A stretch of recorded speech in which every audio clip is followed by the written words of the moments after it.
Bismillahirrahmanirrahim. Assalamualaikum warahmatullahi wabarakatuh. Perkenalkan, nama saya Husnul Varianto. Saya dari Prodi Manajemen Pendidikan Islam, STAI Sekolah Tinggi Agama Islam An-Najah Indonesia Mandiri, atau yang seringkali disebut dengan STAI NIM. Saya di sini akan menjelaskan tentang dinamika dan tantangan konstitusi di Indonesia. Dinamika dan tantangan. Melihat kembali perjalanan sejarah Indonesia merdeka, ternyata sudah terjadi banyak dinamika ketatanegaraan seiring berubahnya konstitusi atau undang-undang dasar yang diberlakukan. Setelah diterapkan 1 hari setelah proklamasi kemerdekaan, UUD NKRI 1945 masih berlaku sebagai hukum dasar yang mengatur kehidupan ketatanegaraan Indonesia. Dengan segala keterbatasannya, UUD 45 merupakan UUD kilat yang akan terus disempurnakan pada era yang akan datang. Dinamika dan tantangan. Adapun tabel dinamika konstitusi Indonesia antara lain UUD NRI 1945 atau yang disebut dengan masa kemerdekaan. Masa berlakunya dari tanggal 18 Agustus 1945 sampai Agustus 1950. Yang kedua, Konstitusi RIS tahun 1949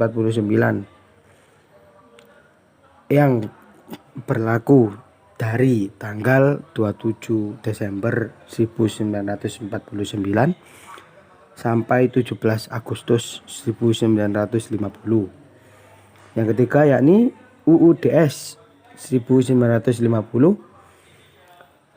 dan masa berlakunya 17 Agustus 1950 sampai 5 Juli 1959.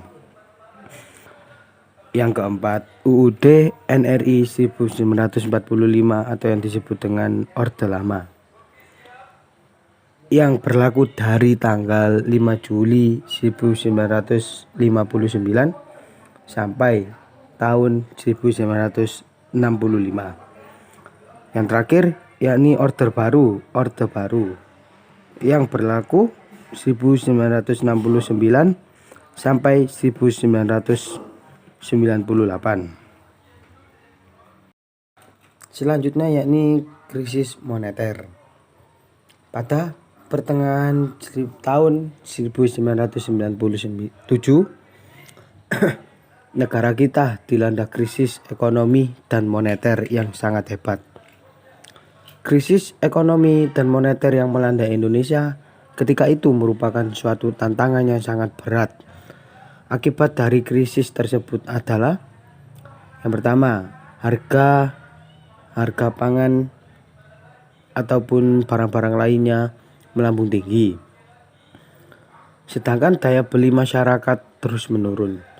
Sementara itu, nilai tukar uang rupiah mata uang asing, terutama dolar Amerika Serikat, semakin merosot. Menyikapi kondisi seperti itu, pemerintah berusaha menanggulanginya dengan berbagai kebijakan. Namun, kondisi ekonomi yang tidak kunjung membaik, bahkan semakin hari semakin bertambah parah. Krisis yang menjadi meluas pada aspek politik. Masyarakat sudah mulai tidak lagi mempercayai pemerintah. Oleh karena itu, timbullah krisis kepercayaan pada pemerintah. Gelombang unjuk rasa secara besar-besaran terjadi di Jakarta dan di daerah-daerah setempat. Unjuk rasa tersebut digagasi oleh mahasiswa, pemuda, dan berbagai komponen bangsa lainnya. Pemerintah sudah tidak lagi mampu mengendalikan keadaan, maka pada tanggal 21 Maret 1998, Presiden Soeharto menyatakan berhenti dari jabatannya. Berhentinya Presiden Soeharto menjadi awal era reformasi di tanah air. Awal masa reformasi, yakni pada pertengahan tahun 1998, muncullah beberapa tuntutan reformasi di masyarakat. Tuntutan tersebut diutarakan oleh berbagai komponen bangsa, terutama oleh mahasiswa dan pemuda. Antara lain, 1. Mengamandemenkan UUD NKRI 1945. Yang kedua, menghapuskan doktrin dwifungsi Angkatan Bersenjata Republik Indonesia. Dan yang ketiga, menegakkan supremasi hukum. Yang keempat, penghormatan hak asasi manusia atau yang disebut dengan HAM. Yang kelima, pemberantasan korupsi, kolusi, dan nepotisme. Dan yang terakhir, melakukan desentralisasi dan hubungan yang adil antara pusat dan daerah. Perubahan Undang-Undang Dasar NKRI tahun 1945.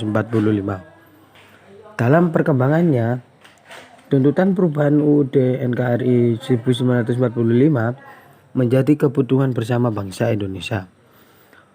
Berdasarkan hal tersebut, Majelis Permusyawaratan Rakyat MPR dalam hasil pemilu tahun 1999 sesuai dengan kewenangannya yang diatur di dalam pasal 37 Undang-Undang Dasar tahun 1945, melakukan perubahan secara bertahap dan sistematis dalam 4 kali perubahan.